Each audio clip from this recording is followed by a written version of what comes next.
నమస్తే. ప్రధానంగా తెలంగాణ రాష్ట్రంలో జీవన్ రెడ్డి అంశం, రాకేష్ రెడ్డి అంశం చాలా చర్చనీయాంశంగా మారింది. ముఖ్యంగా నిన్న జీవన్ రెడ్డి రాజీనామా చేసి కాంగ్రెస్ పార్టీకి సంబంధించిన కండువ తీసి పడేయడం అయితే జరిగింది. మాట్లాడదాం మనతో ఫిషరీస్ కార్పొరేషన్ చైర్మన్ మెట్టు సాగర్ మనతో ఉన్నారు. వారిని అడిగి మరిన్ని కన్నా చెప్పండి. జీవన్ రెడ్డి అంశం ఎట్లా చూస్తున్నారు? కాంగ్రెస్ పార్టీ సీనియర్ని పోగొట్టుకుంది అని అనుకోవచ్చు. అంటే నేను ఏమంటున్నామా, మీ పక్షంలో మీ ముందు కొన్ని నిజాలు మాట్లాడతాం. ఆ నిజమైతే మీరు నాతో మాట్లాడండి.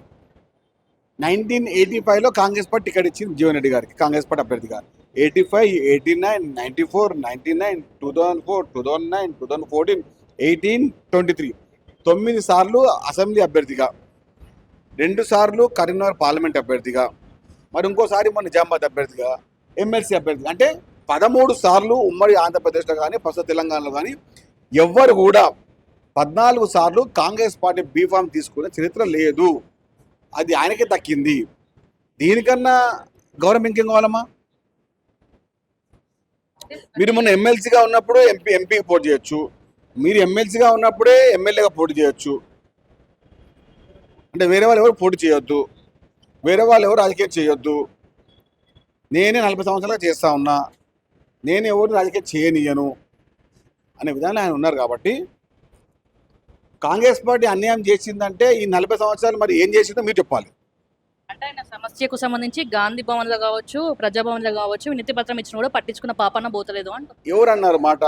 ప్రతి వ్యవస్థ ప్రతి పని మీకు అనుకూలంగా నడిచింది. అది ఎవరి కోసం చేసుకున్నారు.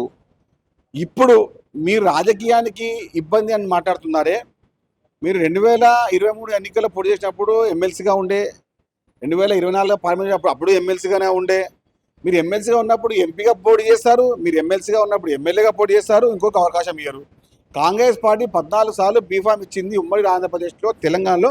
ఎవ్వరు కాదు, ఆయనకు మాత్రమే ఆ దక్కిన గౌరవం. అది కాంగ్రెస్ పార్టీ మంత్రిని చేసింది, కాంగ్రెస్ పార్టీ ఎమ్మెల్సీని చేసింది, కాంగ్రెస్ పార్టీ ఎమ్మెల్యేని చేసింది. కాంగ్రెస్ పార్టీ జగిత్యాలలో 14 సార్లు 10 సార్లు శాసనసభ అభ్యర్థిగా, 2 సార్లు 3 సార్లు పార్లమెంట్ అభ్యర్థిగా, శాసన మండలి అభ్యర్థిగా కాంగ్రెస్ పార్టీ అవకాశం ఇచ్చినప్పుడు అప్పుడేందుకు మాట్లాడలేదు మీరు? ఇప్పుడేం మాట్లాడుతున్నారు? కాబట్టి పట్టించుకోవడం అంటే ఏంది? ఇంకెంత పట్టించుకుంటారు? ఎవరు కూడా ఇంతవరకు 2 సార్లు 3 సార్లు 4 సార్లు ఎక్కువ బీఫాయించుకోవడం, 14 సార్లు ఉమ్మడి ఆంధ్రప్రదేశ్లో కూడా లేని గౌరవము తెలంగాణలో మీకు దక్కింది. మీరు దక్కిన విషయాన్ని మీరు మర్చిపోయి ఇష్టం వచ్చి మాట్లాడి రేవంత్ రెడ్డి గారి గురించి మాట్లాడతాం, కాంగ్రెస్ పార్టీ గురించి మాట్లాడతాం. అంటే మేము కూడా దాని తగ్గట్టు మాట్లాడతాం. మీరంటే మాకు గౌరవం ఎక్కువ. కానీ రేవంత్ రెడ్డి గారి గురించి మాట్లాడతామంటే మీరు ఇచ్చిన గౌరవాన్ని మీరు పక్కన పెట్టేసి మాకు నోటికి వచ్చిన భాషలో మేము మాట్లాడతాం. లేదా కాదు, హెచ్చరించు కాదు, కాంగ్రెస్ పార్టీ గురించి మాట్లాడకండి, రేవంత్ రెడ్డి గారి గురించి మాట్లాడకండి. మాట్లాడితే మాతో వచ్చే పదాలు కూడా మీరు వినాల్సి వస్తుంది.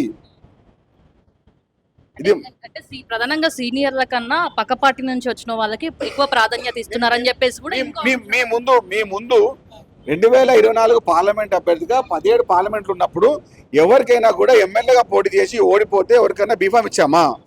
అది నిజామాబాద్లో ఉమ్మడిగా అందరికి పిలిచి అందరితో మాట్లాడి ఇవ్వడం జరిగింది. ఇది మీకు ఇచ్చే గౌరవము. సీనియర్ నాయకుడు ఆయనకి ఇస్తే బాగుంటుందని ఇవ్వడం జరిగింది. అయినా కానీ మీరు ఇట్లా మాట్లాడితే మేమే మాట్లాడాలి చెప్పండి. చాలా మంది అభ్యర్థులు అడిగారు, పార్లమెంట్ సభ్యులు, మీరు ఎమ్మెల్యే పోటీ చేసి ఓడిపోయారు కాబట్టి మీకు ఏమని చెప్పారు?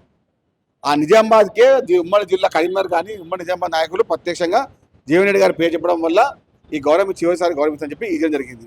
అది మర్చిపోతే చెప్పండి. ఇప్పుడు కాంగ్రెస్ పార్టీ నేను ఎమ్మెల్సీగా ఉండి నేను ఎమ్మెల్యే నేను పోటీ చేస్తానా? ఎమ్మెల్సీగా ఉండి నేను ఎంపీగా నేను పోటీ చేయాలా? మైనస్ అయ్యే అవకాశం ఉందంటారా? అసలు పరిగణనలోకి నేను ఏమంటున్నాను, కాంగ్రెస్ పార్టీ ఇచ్చిన గౌరవాన్ని 40 సంవత్సరాలుగా మీరు అధికారంలో ఉన్నారు, ఎమ్మెల్యేగా ఉన్నారు, ఎమ్మెల్సీగా ఉన్నారు, ఎంపీగా పోటీ చేసి అన్నిట్లో ఉన్నారు, ఏసీ సభ్యులుగా ఉన్నారు, మన పిఎస్సీ మెంబర్గా ఉన్నారు. ఇంకేం గౌరవం కావాలి? అరుదైన గౌరవం మీకు దక్కింది. ఇంకా మీరు అన్యాయం అంటే ఏంది? పోనీ అన్యాయం అంటున్నారు. ఎవరినైనా సెకండ్ కాల్ లీడర్ తయారు చేసిర్రా? జగిత్యాల 85 నుంచి ఈయననే పోటీ చేసిండు. గౌరవం కాదా? అది మర్యాద కాదా? కడుపులో పెట్టుకుని చూసుకో కాంగ్రెస్ పార్టీకి మిట్ట మాట చెప్పండి. ఏమో ఇక వారి మన విజ్ఞత వదిలేస్తాము, పెద్ద మంచిగా గౌరవిస్తాము. అదే గౌరవించని చెప్పి ఇష్టం మాట మీద ఎందుకుంటాము, మా నాయకుడి మాట మీద ఎందుకుంటాము. కాంగ్రెస్ పార్టీ సభ్యంగా మీరుంటే మాట్లాడారు. ఏదైతే రాజీనామా చేసే టైంలో పన్నబెట్టి తొక్కుతామని చెప్పేసి అదే అంటున్నాను నేను. ఆ ధైర్యంగా ఉంటే మీ వ్యవహారం చేసుకోండి. మీరు మాట్లాడే ప్రతి మాట కాంగ్రెస్ పార్టీ గురించి మాట్లాడినా, రేవంత్ రెడ్డి గారికి మాట్లాడితే సార్, నిజంగా మేము మేము ఘాటుగా మాట్లాడే దానికి సిద్ధంగా ఉండాలి. అసలు నిజంగా చెప్పండి, పట్టించుకుంటారా కాంగ్రెస్ పార్టీ వాళ్ళు సీనియర్ వాళ్ళు? అని అమ్మ నేను ఏమంటారమ్మా, మీకు ప్రత్యక్షంగా ఇప్పుడు మీకు ఏం కావాలి చెప్పండి. నిదర్శనమే కదా, పార్లమెంట్ అభ్యర్థిగా పోటీ చేసేటువంటి జీవన్ రెడ్డి గారు 17 పార్లమెంట్ అభ్యర్థి పోటీ చేసినప్పుడు 16 మంది కొత్త వాళ్ళకి సీట్ జరిగింది. ఎమ్మెల్యేగా ఎవరు పోటీ చేశారో వాళ్ళకి ఇవ్వమని చెప్పి అధిష్టానం నిర్ణయించినా కూడా అధిష్టానానికి ప్రత్యేకంగా మెప్పించి పిసిసి అధ్యక్షులుగా ఉన్న అప్పటి అధ్యక్షులు ప్రస్తుత ముఖ్యమంత్రి రేవంత్ రెడ్డి గారు అధిష్టానాన్ని ఒప్పించి ఎమ్మెల్సీగా ఉన్న జీవన్ రెడ్డి గారికి ఎమ్మెల్యే టికెట్, అదే ఎమ్మెల్సీగా ఉన్న జీవన్ రెడ్డికి ఎంపీ టికెట్ ఏం జరిగింది. అంటే ఆయన అయిపోయి దాని గురించి అంటే ప్రస్తుతం పట్టించుకుంటలేదు అంటున్నాడు కదా. అయిపోయింది, ఎన్నిసార్లు ఎన్ని పదవులు ఇచ్చినా సెకండరీ, చెయ్యని దానికి గురించి నేను ఏమంటున్నా, ఇది మీరు ఇది చెప్పకపోతే కళ్ళ ముందు గంతలు కడితే కింద పడతారు కదమ్మా. కళ్ళ ముందు గంతలు కట్టే ముందు దానికన్నా ముందు ఏం చేసి చెప్పాలి కదా. ఎమ్మెల్సీగా ఉన్న మీకు ఎమ్మెల్యే టికెట్, ఎమ్మెల్సీగా ఉన్న మళ్ళీ మీకే ఎంపీ టికెట్ ఏం జరిగింది, ఇది ముఖ్యమంత్రి రేవంత్ రెడ్డి గారు ఇచ్చారు అప్పుడు అధ్యక్షునిగా. ఆ విషయాన్ని మర్చిపోతే ఇక మీ పెద్దరికానికి మీ గౌరవానికి అది మంచిది కాదు. ఏదైతే రాకేష్ రెడ్డికి సంబంధించిన అంశం ఎట్లా చూస్తారు? అసెంబ్లీ సాక్షిగా అయినా ఇందిరాగాంధీని చాలా వెటకారంగా చేసి మాట్లాడినట్టయితే కనుక. వాడు ఒక అవుట్డేటెడ్ లీడరు. రాకేష్ రెడ్డి లాంటి అవుట్డేటెడ్ లీడర్ మాట్లాడే అవసరం కూడా లేదు. కనీస మర్యాద మహిళలకి అవలగాళ్ళు వాళ్ళు. ఇంట్లో వద్దమ్మలకు కానీ చిన్నమ్మలకు కానీ అక్క చెల్లెలకు కానీ గౌరవం ఇస్తే బయటకు తెలుస్తుంది. వాళ్ళు పెరిగిన వాతావరణం బాటి అలాంటిది కాబట్టి చిల్లరగా మాట్లాడడం తప్ప వాళ్ళకి ఏం తెలియదు. అదేంటి రాకేష్ రెడ్డి, నువ్వు ఆరుమూరులో కాదు బేట, హైదరాబాద్లో తిరగనీయము. నోరు అదుపులో పొదుపులో